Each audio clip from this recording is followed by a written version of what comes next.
தரிசனமாலய தரிசனம்.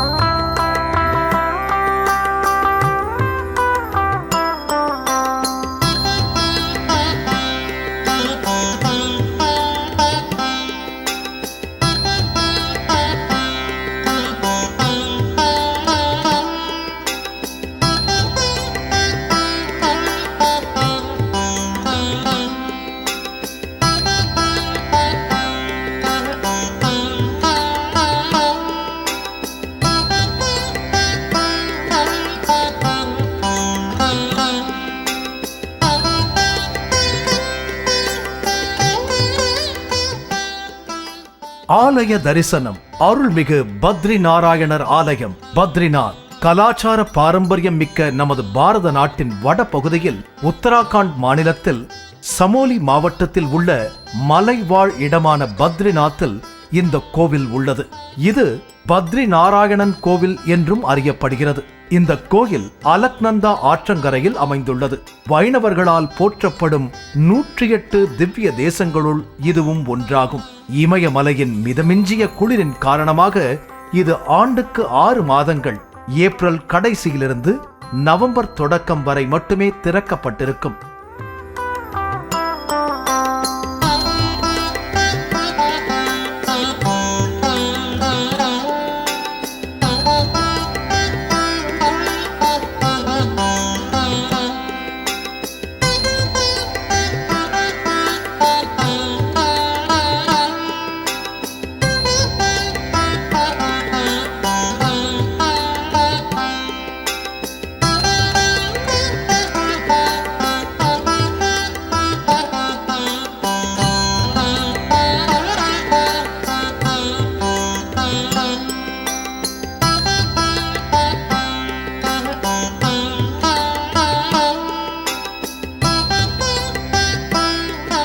கோவிலின் ராஜகோபுரம் முன்னால் தப்த குண்டம் அமைந்துள்ளது.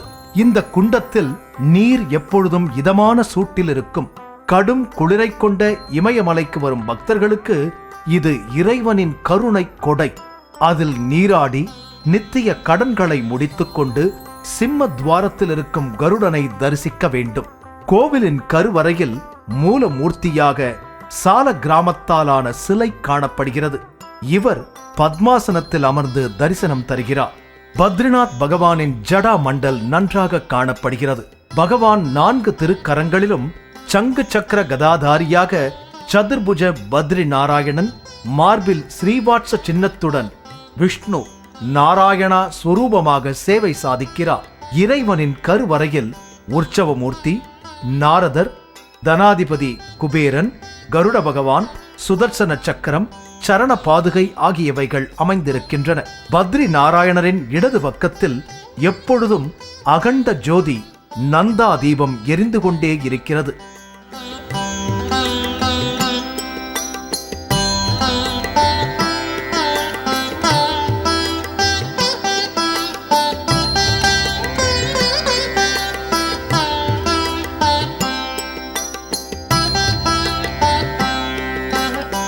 குளிர்காலத்தில் 6 மாத காலம் இந்த கோவில் மூடப்பட்டிருக்கும் சமயத்திலும் இந்த ஜோதி எரிந்து கொண்டிருக்கும் என்கிறார்கள்.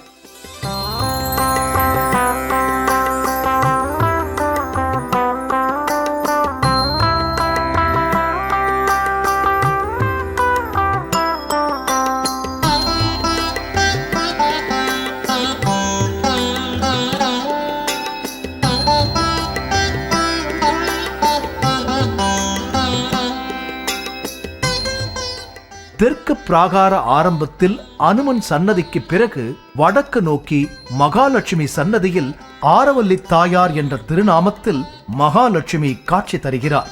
கோவிலின் பின்புறம் லட்சுமி நரசிம்ம மந்திரில் சுவாமி தேசிகன், ஸ்ரீ ராமானுஜர், லட்சுமி நரசிம்மருக்கு என்று சன்னதிகள் உள்ளன.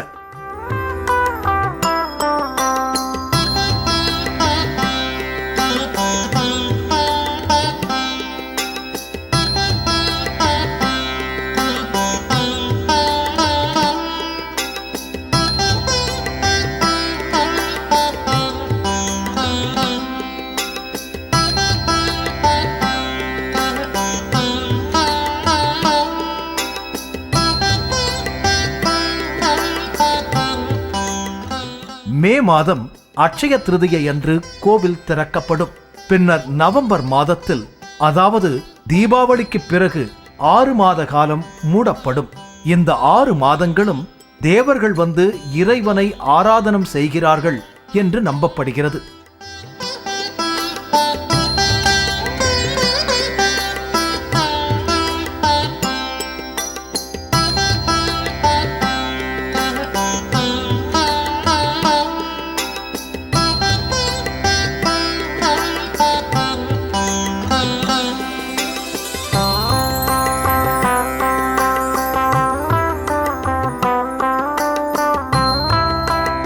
குளிர்காலத்தில் கோவில் கதவுகள் மூடப்படும் சமயம் ஸ்ரீ மகாலட்சுமி தாயாரை கருவறையில் எழுந்தருளச் செய்கிறார்கள். பிறகு மீண்டும் கோவில் கதவுகள் திறக்கப்படும் போது அவரை அவரது சன்னதிக்கு எழுந்தருளச் செய்கிறார்கள். பிராகாரத்தில் ஆதிசங்கரருக்கு தனி சன்னதி அமைந்திருக்கிறது. முகமண்டபம், சோபா மண்டபம், தரிசன மண்டபம் என்று மண்டபங்கள் அமைந்திருக்கின்றன.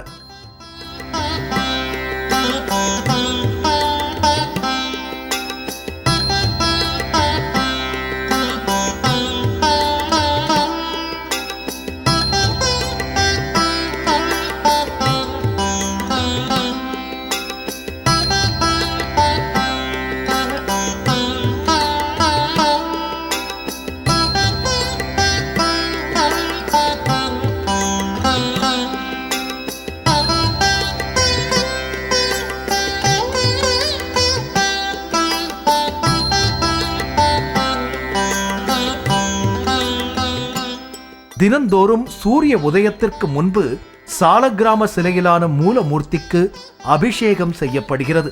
பத்ரிகாசிரம புராணத்தில் பஞ்சபத்ரி, அதாவது 5 பத்ரி கஷேத்திரங்கள் பற்றி குறிப்பிடப்பட்டுள்ளன.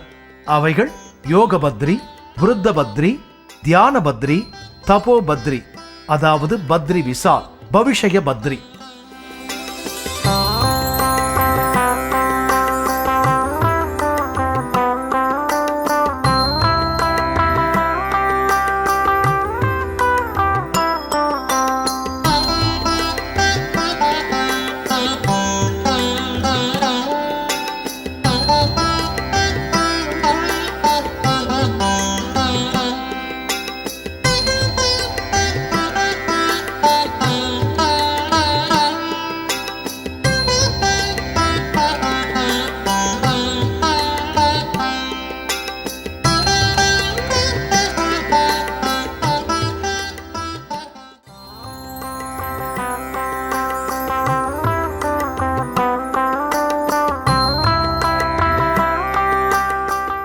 மேலும் இங்கு பஞ்ச தீர்த்தங்கள் அமைந்திருக்கின்றன.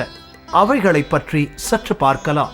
தப்த குண்டம், இது வக்னி தீர்த்தம் என்று கூறப்படுகிறது.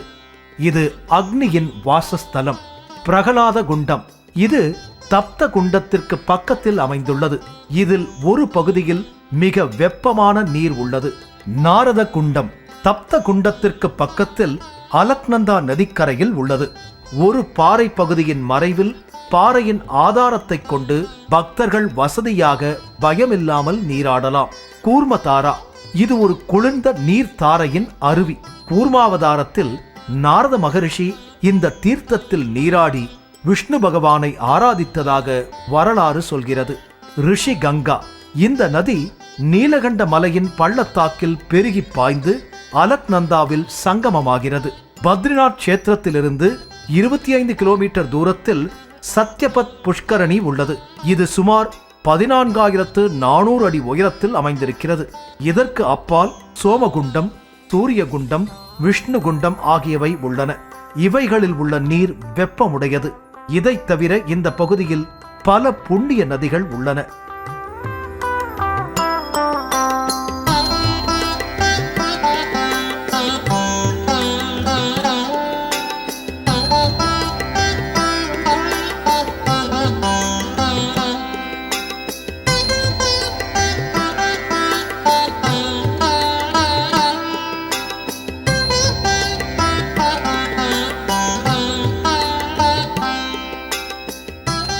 இந்த தலத்தின் வரலாறு மற்றும் பெருமையையும் காணலாம்.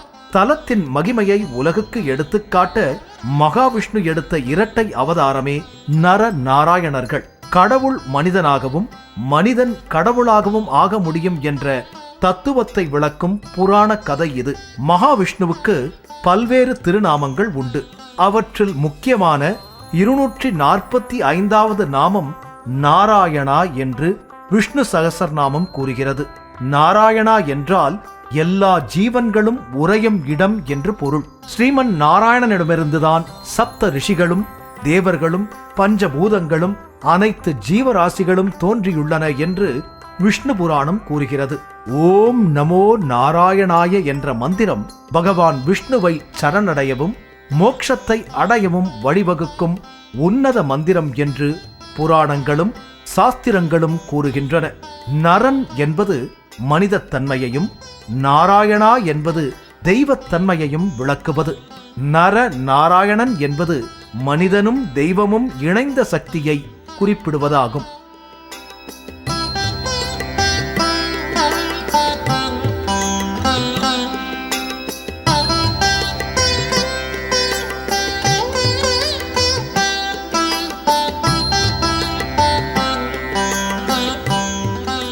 பகவான் ஸ்ரீ கிருஷ்ணர் பகவத்கீதையில் சாதுக்களை ரட்சித்து துஷ்டர்களை அழித்து தர்மத்தை ஸ்தாபிக்க நான் எல்லா யுகங்களிலும் அவதரிப்பேன் என்று கீழ்க்கண்டவாறு கூறுகிறார். பரித்ராணாய சாதூனாம் விநாசாய சதுஷ்கிருதாம் தர்ம சம்ஸ்தாபனார்த்தாய சம்பவாமி யுகே யுகே. அதற்காக அவர் மச்ச, கூர்ம, வராக, நரசிம்ம, வாமன, பரசுராம, ராம, பலராம, கிருஷ்ண, கல்கி ஆகிய 10 அவதாரங்கள் எடுத்ததை விளக்கும் புராண கதைகள் அனைவருக்கும் தெரிந்ததே. விஷ்ணு புராணத்திலும் சிவபுராணத்திலும் வாமன புராணத்திலும் ராமாயண மகாபாரத காவியத்திலும் இந்த நரநாராயண அவதாரத்தின் பெருமை விளக்கப்படுகிறது. சிருஷ்டி காலத்தில் பிரம்மதேவன் தனது மார்பிலிருந்து தர்மதேவனை சிருஷ்டித்தான். தர்மங்களையும் நியாயங்களையும் காப்பாற்றும் பொறுப்பு அந்த தேவனுக்கு தரப்பட்டது. தர்மதேவன் தட்ச பிரஜாபதியின் 10 புத்திரிகளை மணந்து அற்புதமான புதல்வர்களை பெற்றார். அவர்களில் ஹரி, கிருஷ்ணா, நரன், நாராயணன் ஆகியோர் குறிப்பிடத்தக்கவர்கள். ஹரியும் கிருஷ்ணனும் பிரம்ம ஞானம் பெற்ற யோகிகளாகி உலகம் உய்ய தவம் இயற்றலாயினர். நர நாராயணர்கள் முற்றும் துறந்த முனிவர்களாகி இமயத்தில் அமைந்த பத்ரிகாசிரமத்தில் தவம் மேற்கொண்டனர். பத்ரிகாசிரமம் என்பதே இன்றைய பத்ரிநாத் கஷேத்திரம். மனித இனத்துக்கு அமைதியும் சாந்தியும் ஏற்பட பன்னெடுங்காலம் நர நாராயணர்கள் இங்கே தவம் செய்தனர். அவர்களின் தவ வலிமை எல்லா உலகங்களிலும் பிரதிபலித்தது. தேவர்களின் தலைவனான தேவேந்திரனை இது பாதித்தது. தனது இந்திர பதவியை அடைய யாரோ அசுரர்கள் கோரத் தவம் செய்வதாக அவன் எண்ணினான். தனது பதவியையும் தேவலோகத்தையும் காப்பாற்ற நினைத்த தேவேந்திரன் நர நாராயணர்களின் தவத்தை கலைக்க முயற்சித்தான். முதலில் தேவேந்திரன் காமதேவனை அனுப்பி நர நாராயணர்கள் மனதில் ஆசையை உருவாக்க முயற்சித்தான். காமதேவனுக்கு துணையாக சில அப்சர கன்னிகைகளையும் அனுப்பினான். ஆனால் நர நாராயணர்களை எந்த விதத்திலும் அவர்களால் அணுக முடியவில்லை. ஒரு குறிப்பிட்ட தருணத்தில் தவத்தில் இருந்த நாராயணர் தனது துடையை கையால் ஓங்கி அடித்தார். அதிலிருந்து சௌந்தரியமும் தேஜஸும் மிக்க ஓர் அப்சர பெண் தேவதை தோன்றினாள். அவளது அழகிய தோற்றத்தைக் கண்டு இந்திரனும் காமனும் மற்ற தேவ தேவியர்களும் திகைத்து நின்றனர். துடையிலிருந்து தோன்றிய அந்த தேவதைக்கு ஊர்வசி என்று பெயரிட்டு அழைத்தார் நாராயணர். ஊரு என்றால் துடை என்று பொருள். நர நாராயணர்கள் தங்கள் தவத்தின் நோக்கத்தை தேவேந்திரனிடம் எடுத்து கூறினார்கள். தேவேந்திரன் தன் தவறுக்கு வருந்தி அவர்களின் ஆசியை கோரினார். அப்போது கலை திறமை அனைத்தும் கொண்ட ஊர்வசியை தேவேந்திரனிடம் ஒப்படைத்தார் நாராயணன். அவள் தேவலோகத்தின் இசை நடன கலைஞராகி தேவர்களுக்கு சேவை செய்ய ஆரம்பித்தாள். நர நாராயணர்களை வணங்கிய தேவேந்திரன் தேவலோகத்திலிருந்த அமிர்த கலசத்தை அவர்களிடம் ஒப்படைத்து பாதுகாப்பாக வைத்திருந்து தேவர்களும் தர்மவான்களும் அதனால் பயனடைய வழி செய்யுமாறு வேண்டினார். அவர்களும் அதற்கு ஒப்புக்கொண்டு தேவர்களை ஆசிர்வதித்து தங்கள் தவத்தை தொடர்ந்தனர்.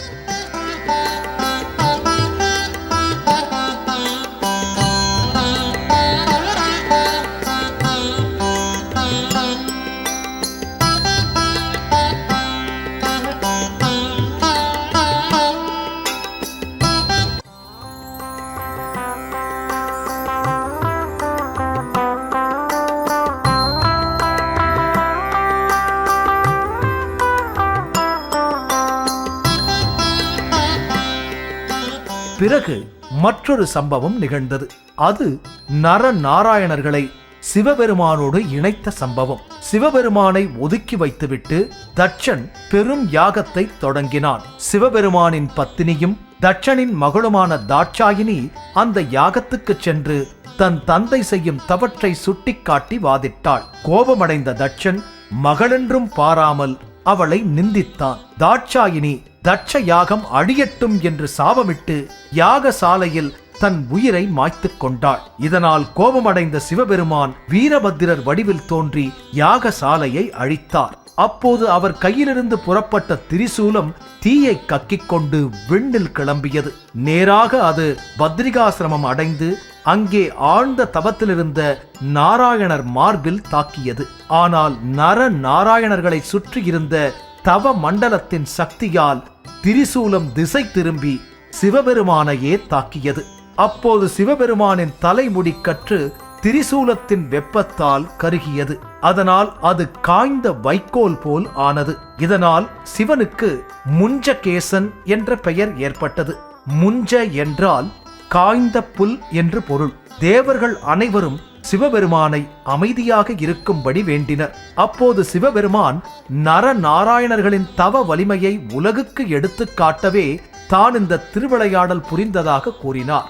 நரநாராயணர்களின் தவம் என்னை சாந்தப்படுத்திவிட்டது. பத்ரிகாசிரமம் அருகிலேயே நானும் அமர்ந்து என் பக்தர்களுக்கு அருள் பாலிப்பேன்.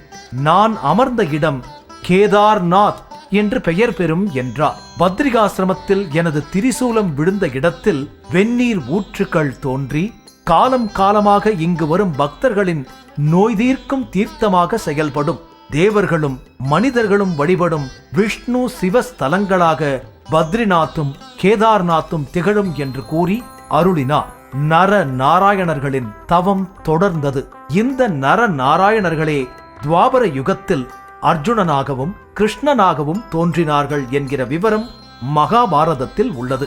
மகாபாரத காலத்தில் சிவபெருமான் கிராடன் என்ற வேடன் வடிவில் தோன்றி அர்ஜுனனின் பலத்தை பரீட்சை செய்வதற்காக அவனுடன் யுத்தம் செய்த வரலாறும் அதன்பின் அவனுக்கு பாசுபதாஸ்திரம் தந்து அருளிய வரலாறும் நரனுக்கும் சிவனுக்கும் உள்ள தொடர்பை விளக்குகிறது. பிரிக்க முடியாத ஜீவாத்மா பரமாத்மாவின் பிரதிபிம்பமே நரநாராயணர்கள். தூய தவத்தாலும் தார்மீக நெறியாலும் மனிதன் தெய்வமாகலாம் என்பதே நரநாராயண தத்துவம். உத்தவரும் பத்ரிகாசிரமமும். பகவான் ஸ்ரீ கிருஷ்ணர் தனது கிருஷ்ணாவதாரம் முடித்துக்கொண்டு வைகுண்டம் செல்ல நினைக்கும் போது தனது நண்பரும் அமைச்சரும் பரம பக்தருமான உத்தவர் கிருஷ்ணரை சந்தித்து தன்னையும் வைகுண்டம் அழைத்துச் செல்ல வேண்டுகிறார். அர்ஜுனனுக்கு கீதோபதேசம் செய்தது போன்று பகவான் ஸ்ரீ கிருஷ்ணர் உத்தவருக்கு உத்தவ கீதை எனும் ஆத்ம உபதேசம் செய்கிறார். பின்னர் உத்தவரிடம் உன் வாழ்நாள் காலம் முடிந்தபின் வைகுண்டம் வரலாம் என்றும் அதுவரை பத்ரிகாசிரமம் சென்று தங்கி பகவானை தியானித்துக் கொண்டு வாழ்நாள் இறுதியில் என்னை வந்தடைவாய் என்று பகவான் கிருஷ்ணர் கூறுகிறார். அவர் கூறியபடி உத்தவர் பத்ரிநாத் அருகில் உள்ள பத்ரி ஆசிரமத்தில் தங்கி பகவானை தியானித்துக் கொண்டு வாழ்நாள் முடிந்தபின் வைகுண்டம் சென்று பகவானை அடைந்தார் என்பது வரலாறு. ஓம் நமோ நாராயணாய நமக. இப்படி பல சிறப்புகள் கொண்ட பத்ரி நாராயணனை வணங்கி வாழ்வில் வளம் பெறுவோம். இறைவனை வணங்குவோம், இயற்கையை போற்றுவோம்.